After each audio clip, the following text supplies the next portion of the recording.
Okay, hello Mr. Winterode. We're going to go ahead and just do our pre-observation meeting here for the lesson that I'm going to be observing for you. We're just going to go through a few questions here, about 8 questions, and we've kind of gone over these a little bit so far, but if you could go in a little more detail, that'd be great. First one is briefly describe the students in this class, including those with special needs. And we have a variety of students in the class. We do have 2 special needs kids or special ed kids, but for the most part, it's a pretty typical class and a good class. So. Okay, and I understand that it's going to be they're going to be doing a lot of hands-on stuff here. Do you, with that, do the kids pretty much stay right on task of what they, or do you need to be redirecting? And They really do. Once in a while, you got to redirect a little bit. Anytime you do group work, you got to be careful because if we're going to do the activity in groups of 3, and so you always have to be careful that you don't have one person dominating or 1 or 2 people dominating the activity, and then one person just kind of hanging out and not participating like they should. So that's the main focus of mine, is just moving around and making sure that each of the kids are actively participating in what they're doing. Okay, all right, sounds good. What are the goals that you have for this lesson, and what do you want the students to learn? Well, really, there's 3 things I look at this. We're doing a unit right now on the Renaissance and Reformation, and so one of the things is we talk about this, and I kind of got this from a movie, is they talk about the Holy Grail. And so I came up with an activity where we're going to do a scavenger hunt with the kids, and the material, I came up with a packet of, there's like 40 questions dealing with the Renaissance and the Reformation. And some of the questions in the Middle Ages. And some of the questions are review questions over material that we've done in our book. So hopefully through this activity, we'll get some review work in there as we prepare for our test. We also do group work, which is always good because you give the kids a chance to work with different groups and know strengths and weaknesses and work through that. And also, I like this activity because it's kind of outside of their normal textbook. It's not really using their textbook. We're going to ask them to use different resources, computers, other textbooks, dictionaries, encyclopedias, to help expand their knowledge of the Middle Ages unit that we're doing. And then hopefully having some fun with it because it's a contest. And anytime you can put a little competition in there, the kids have a good time with that. Okay. Do you ever have to kind of tell them to back off a bit with the competitive side? Once in a while. You have groups, yes, and what happens is sometimes one group will find out, because what happens was as they complete a section of questions, they get a clue. I've hidden something. I've hidden what I call the Holy Grail somewhere in the school building. And so as the kids come up and answer questions, if I check that they're right, I will give them the next clue as to where this is at. Well, sometimes the kids do realize, hey, they're on clue 3 and we're only on clue 2, and so yeah, you got to say, hey, we're good. Just keep working on what you're doing. Okay, all right. Now those you said you had a couple special ed students in Yep. there. Can they work at their own? They can, and what I've done is I've really tried to go through and I've tried to even the groups out, where I've tried to come up with a couple stronger students with maybe someone who's maybe not as strong, and so each group is what I consider somewhat fair and even. Okay. So all the kids have a chance of success, hopefully. Okay, all right, good. How do the goals support the district's curriculum? Well, I'm looking at the standards, and I'm saying probably there's 2 standards especially. The first standard, which says demonstrates ability to enhance academic performance and supports the implementation of school district student achievement goals. Differentiated instruction is a huge goal of ours right now, and so by doing more hands-on, it's amazing that you see the kids that are the academic kids do really well with this, but when it comes to the problem solving and the hands-on stuff, I look at a lot of the times those kids struggle with that part, and so it's just it's a big boost for those other kids. It's another way to assess something other than just book work and memorization and things like that. The other one I would say is probably standard number 4, which is use the strategies to deliver instruction that meets multiple learning needs. And that's what I said before. It's some of it's book work, but some of it is also using resources, and some of it's just figuring stuff out. It's problem solving. So we're trying to use the different methods and different strategies to kind of come up with different activities. Okay, sounds good. How do you plan to engage students in the content? And what will you do, and what will the students be doing? Okay, the engage part is pretty easy because it's a competition, so they're pretty into that.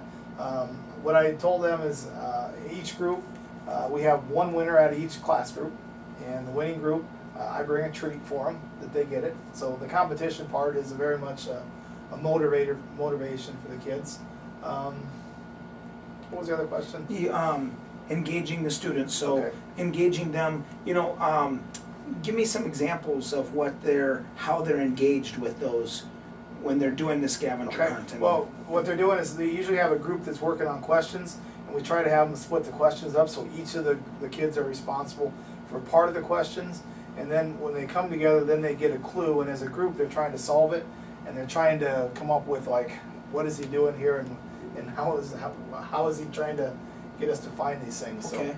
So when you're doing this, and you have, say, a group that's really struggling on getting do you give them some clues? I do. Or something? I try to help those, and that's part of my job is monitoring. As I walk around, if I see a group that's struggling, I do try to say, hey, check out this book right here, check it out, it's in here, or hey, this is something we've talked about. Just try to maybe reword it or rephrase it, Yep. and so that they can catch a clue in there somewhere that'll say, Okay. hey, oh yeah, I remember when we talked about that. Do some of the other students in the group kind of help the ones They do. that They are do. kind of Absolutely. struggling a bit Yep. too? Yep. And that's Yep, okay? it is okay, Yeah. absolutely, because the whole thing is it's a group project, so your group is responsible for this material, and so hopefully everybody's participating. Okay, all right.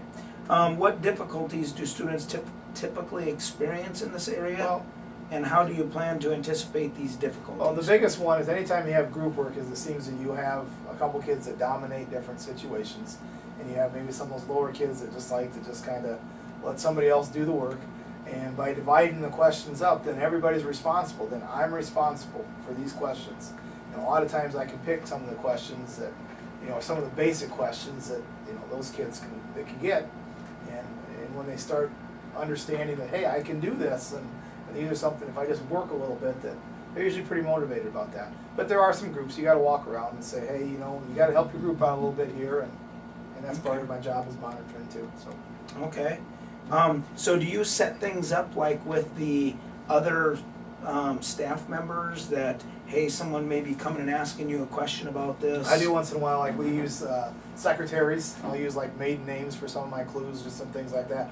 And if I do, I'll try to set it. And my one rule is this is not hidden in any classrooms. So the kids know that it's not in classrooms, so we don't have kids running into Right. the English class and the middle class looking for this item and stuff. So Okay. it's usually the library, or it's in the hallway, or it's somewhere in the gym where we're not disturbing or disrupting any other classes. Okay. What instructional materials or other resources, if any, will the students be using? Okay, they will use their textbook. They will use their packets as we're working through the Middle Ages, and some of the questions will be there. We'll be using computers. We'll be using dictionaries, encyclopedias. I have some specific books that I've used. Part of what we're talking about is castles, so there'll be a section on castle. Just lots of different resources. Okay. All right. How do you plan to assess the student achievement of the goals that you have? And all. Okay. A lot of it is just as I'm walking around, I'm watching groups and making sure that people are doing things. The other part is that any group that gets their packet done, I give them bonus points that they can use. So that's my main assessment. It's not necessarily a letter grade, or it's an assessment. It's kind of just kind of an oral assessment that I'm seeing as I walk around. Okay. So All right. Is there a rubric or something? there that is. you- I do have a rubric. Yep. Okay. Yep. So. All right. What procedures will you use as you're doing this? Meaning, when they start, Okay. can they just go and everybody does there and They you just? can, and actually the clues can go in any order that they want to start, because one of the things we have is we have a limited number of computers, so they can start in any order, but as they get a section done, whatever section is, they just get their first clue. Okay. So what we do a lot of times, we go to the library, which is easy, because that way kids are able to go different directions. They can use encyclopedias, they can use computers, and so everything's somewhat in the same central location. That makes it easier. Okay. And what Iowa teaching standards or criteria will be demonstrated in this observation? You had mentioned a couple Yeah. before. You were looking at which ones Again, I say it's probably mostly standard 1 and standard 4, which Okay. is using the multiple learning needs of students. And probably the number 1, 2 is just, again, the differentiated instruction, trying to find different ways to interest kids and keep kids involved in things. Okay. And then one last thing here. Please tell me any other information that you feel is kind of pertinent to know in this. Is there anything that you would like me to notice in your lesson or to watch out for? Not especially, not really that I can think of off the top of my head. Okay, all right. Well, I'll just kind of basically stay focused on everything that we've got here, and I may ask you a few questions Okay. here and there throughout the lesson, but I sure appreciate you taking the time to do this with me, and we'll go ahead and have a post-conference after we get done with the observation, and that should be good. Okay. All right. All right, well, thank Hey, you very much. Thank you. Yep.